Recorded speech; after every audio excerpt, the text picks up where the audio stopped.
Good afternoon, everybody. I'm Jack Taylor alongside Matt Bumbaca, and we're here for your weekly fantasy update. Now, in most leagues, the playoffs are, a combined 2 weeks. You have the first round is 14 and 15, second is 16 and 17, depending on how many people you have in your league. So, for a lot of people, they're midway through the slump, trying to get over and try to get into a win for this playoff. It is first round of the playoffs, folks, in fantasy football, and it is an exciting one. So we're going to try to help you out with these week's games and talking about what players you need to start or not start in order to make sure that you get over the hump. Yep. First game we're going to go to after Thursday night, the Saints lost to the Falcons, so this game is becoming has a lot more implications in the NFL and the NFC. The Panthers are taking on the Vikings, and I think it's going to be a good matchup for both teams. However, I think the Vikings might have the advantage. At least their defense might. Their offense might. They have some quality wide receivers that are going up against a lacking Panthers secondary. So I think if you have players like Adam Thielen, Stephon Diggs, Kyle Rudolph, and even Casey Keenum, I think they're going to have big production this week. Yeah, both teams have solid defenses, but both teams also have solid offenses. So Cam Newton and those guys on the other side of the ball, even Greg Olsen is coming back, and you might be able to play him, especially if you have him on your team. You could pick him up with that suspension to Rob Gronkowski at the tight end position this week. And also look for Devin Funchess, who is healthy. He's off of the injury report, and I expect him to have a big game as well. They're looking for him to have more production, as Kelvin Benjamin has left the Panthers, and they traded more. And he's been playing like a wide receiver one since that trade. So other games we can talk about that we're looking for. I think if you're staying in the tight ends, if you need one to pick up or you need one to start, Delaney Walker, he was banged up for a couple weeks, but he is back in full health now. Taking on the Cardinals, the defense isn't their main focus of the team, so I think that Delaney Walker, who's normally their number one target, will look to have big production this week. Yeah, I like Jack Doyle of the Indianapolis Colts going up against the Buffalo Bills. And also on the other side, Charles Clay coming back for the Bills. He had a solid start to the season, but since that injury, he has not been productive and definitely not fantasy worthy. But thinking about tight ends, I like Cameron Brate of the Tampa Bay Buccaneers. He has played great with Jameis Winston at quarterback, and he's definitely a top 10 tight end. And if you need him, definitely somebody that you should consider playing in this matchup. Yeah, that matchup against the Lions, their defense has been kind of lackluster as the season's gone on, but they have some solid wide receivers on the other side for the Lions that have some that would be able to put up big numbers for fantasy. Oh, definitely. Golden Tate and Marvin Jones Jr. I expect them both to have big games against that weak Tampa Bay Buccaneers secondary. And then keep going down the list. If you're looking for another wide receiver, he always performs well, especially when it comes to fantasy. And with the suspension of Juju Smith-Schuster, Antonio Brown is going to put up big points again this week against the Ravens. Scary. It's like he can have 40 points on any given Sunday, and he can really carry your team to a victory just single-handedly. Going up against the Ravens with cornerback Jimmy Smith injured, I do expect Antonio Brown to have a big game. And that Steelers offense, you have the best wide receiver and the best running back, Le'Veon Bell, and he's going to put up at least 20 points as normal, right, as usual. I think a breakout player this week could be Jimmy Garoppolo. He might be looking to pick up some steam. He's taking on the Texans. They've had a couple injuries at defense, and they've got a couple players that aren't performing the way they like to. So I think Jimmy G is looking to get things rolling. He's got some weapons around him that he might be able to utilize, and I think he could be a big performer this week. Yeah, he looked great in his first start against the Chicago Bears. They didn't score a touchdown. They made 5 trips into the red zone, but they all ended in field goals, and they ended up getting the win 15-14 over the Bears.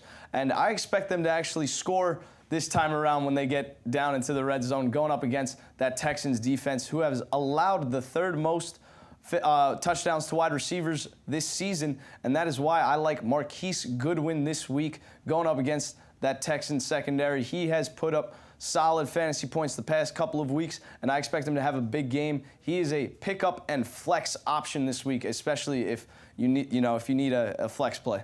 Another good flex player that I could see having off.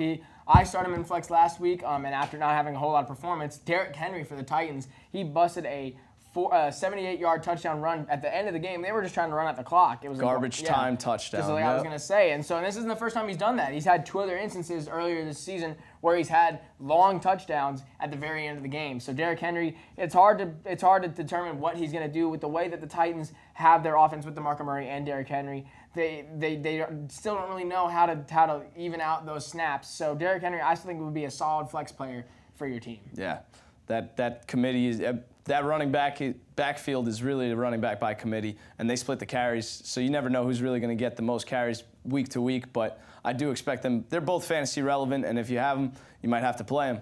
Moving on, we got America's Game of the Week. It is the Philadelphia Eagles going to LA to face the LA Rams, and that is a great matchup.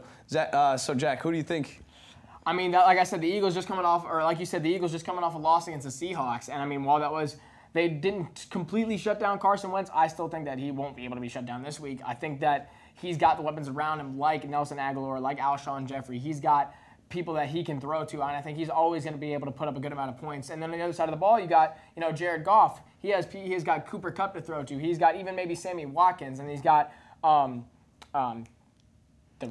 Gurley. Let's not forget about the LA Rams star running back, Todd Gurley. He is impressive week in and week out, and I do expect a big game from him this week. I think it's going to be a big offensive matchup, and I think both teams are going to perform really well. Yeah. Other side of the spectrum, and last but not least, the Seahawks and the Jags. Seahawks is coming off of a win, Jags coming off of a loss.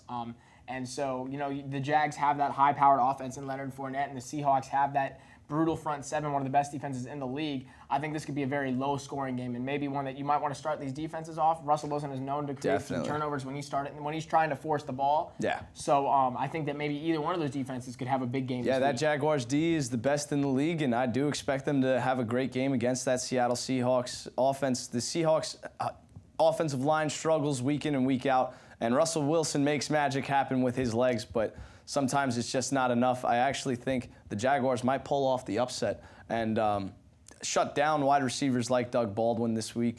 Doug Baldwin, I expect his production to go down. But moving on, let's move on to the Monday night matchup. I really like the New England Patriots going up against the sorry Miami Dolphins. That Patriots offense, I think, is going to go off this week. I think if you have anybody on that Patriots offense, I suggest that you start him. That is Deion Jones and Rex Burkhead at running back. And Chris Hogan is coming back this week at wide receiver. He is a solid play now that he's healthy. He's been out for at least the past 5 weeks, but I really do expect him to come back and really really put up some nice points for you this week. And I mean, with Rob Gronkowski out, he might get to see some more touches this week. Yeah, he sees the second most red zone touches in that offense behind Gronkowski. So with Gronk out, you definitely see him getting the ball in the red zone. So possibly even a touchdown. And on the defensive side of the ball, a defensive streaming that you could use is the New York Jets going up against the Denver Broncos. I think the Jets can really bully that Broncos offense because whoever's playing quarterback for the Broncos is not so great. No, and I can't even tell you who it is right now. But that's it for us today here in the studio. I'm Jack Taylor. And I'm Matt Bumbaca. We'll see y'all next time.